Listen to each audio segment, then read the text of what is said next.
Querido Paco, Primitivo, platicábamos al inicio del programa de esta discusión que se dio ayer en el Senado, una discusión para la desaparición de los poderes. Primero fue en el estado de Guerrero, muy en la coyuntura del tema de Ayotzinapa, del asesinato de este joven eh, el pasado 7 de marzo de Yankee Catán Gómez y pues, el hecho de que se hayan fugado los responsables que eran presuntamente policías estatales. Y en medio de esta discusión, pues también en el Senado se abre la posibilidad de que se incluya a Guanajuato en un mismo, pues, en una misma iniciativa, digamos, en una misma discusión. Lo de ayer sí me pareció que pues fue intenso, ¿no? Fue un debate intenso entre los legisladores pues ya el asunto se ha ido adelantando y por eso le agradecemos muchísimo a Miguel Ángel Mancera, coordinador de los senadores del PRD, que esté con nosotros en línea. Senador, un gusto saludarte como siempre y preguntarte, uno entiende que existen estas condiciones de ingobernabilidad, lo hemos estado informando durante meses, si no es que años, en ambas entidades, pero a mí lo que me preocupa es esta idea de generar estados de excepción, como lo hemos visto en Ecuador, en El Salvador, como no tanto como una solución y una respuesta real al problema de violencia e inseguridad, sino como un pretexto para no actuar a nivel local. Enrique, qué gusto saludarte, saludar a toda tu audiencia y como bien lo estás señalando, esta facultad, que es una facultad exclusiva del Senado de la República en el artículo 76, pues tiene un origen precisamente de cuando se ejercía ese control sobre los gobernadores, sobre los gobiernos locales. La ley reglamentaria de la fracción quinta, que es de la que estamos hablando, data de 1978, es un decreto expedido por José López Portillo, imagínate.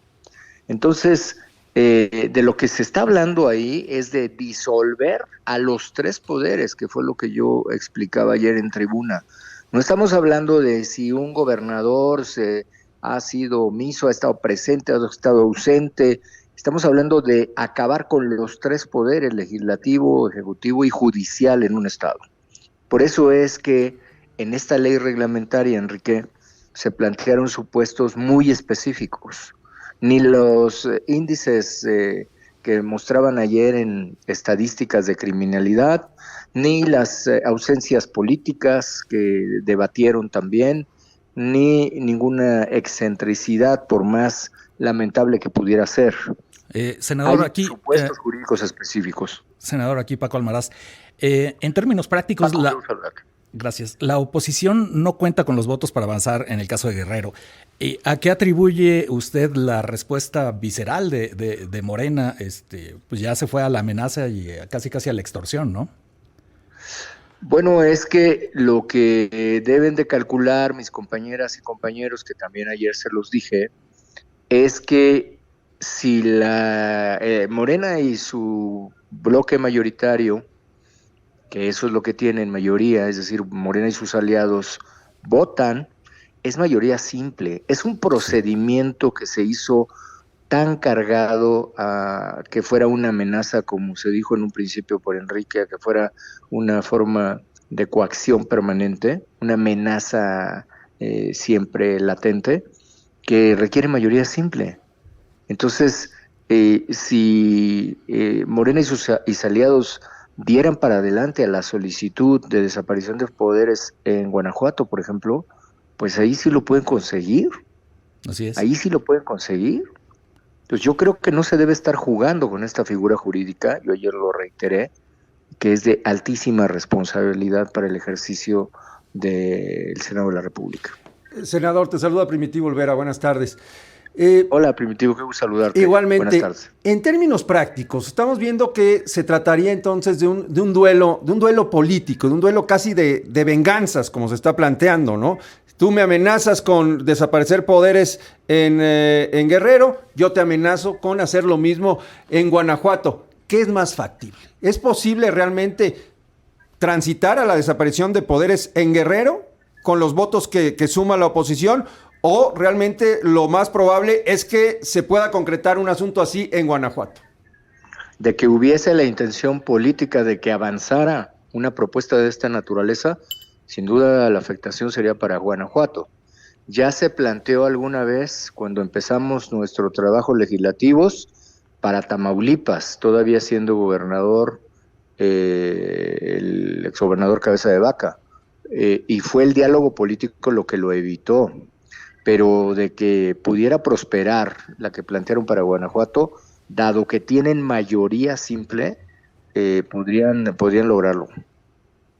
Pues sí, pues ahí está entonces, pues senador Miguel Mancera, Miguel Ángel Mancera, siempre un gusto platicar contigo, entender no solamente el proceso legislativo, Sí. sino las dinámicas políticas en el Senado en este momento tan importante y alrededor de una discusión tan delicada como esta que estamos viendo sobre Guerrero y el estado de Guanajuato. Muchas gracias por acompañarnos, senador.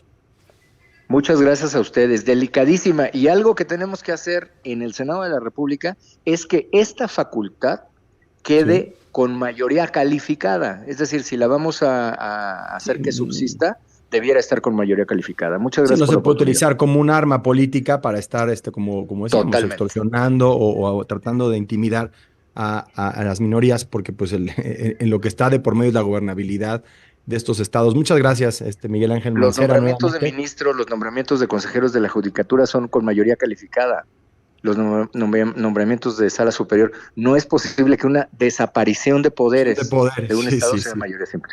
Es simple, sí, no, totalmente de Gracias. acuerdo. No es un asunto menor, pues ahí lo tiene Miguel Ángel Mancera y primo, pues tiene todo el sentido del mundo. Es decir, en estos contextos de hiperpolarización, de mucho partidismo, en donde la responsabilidad no es necesariamente un valor supremo entre los legisladores, las distintas, los distintos grupos parlamentarios, pues sí requiere de una mayoría distinta que la simple, porque pues el tema si no se vuelve en esto que estamos viendo. Sentaría un precedente durísimo, un precedente muy negativo, porque entonces se abriría la puerta a la manipulación política de un instrumento del que, pues, si no nos habíamos olvidado, Enrique, pues estaba ahí como guardado en el cajón justamente por la forma en que fue creado y por la forma en que fue diseñado. Ahora, también llama la atención cómo no existe un cálculo real entre las diferentes fracciones políticas en el Congreso, y aquí me voy a referir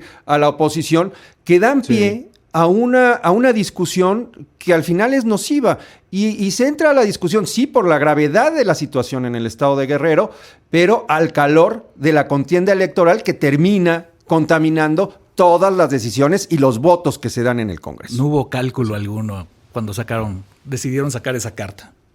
Exacto. Eso es lo que, tal vez eso es lo que más preocupa, ¿no? Que se hagan a veces las cosas que escalen de esta forma y que de ningún lado y del otro pues exista un plan, una intención, un cálculo real de qué es lo que se está haciendo. Es decir, ni táctica ni estratégicamente se está actuando con responsabilidad en el Senado y eso sí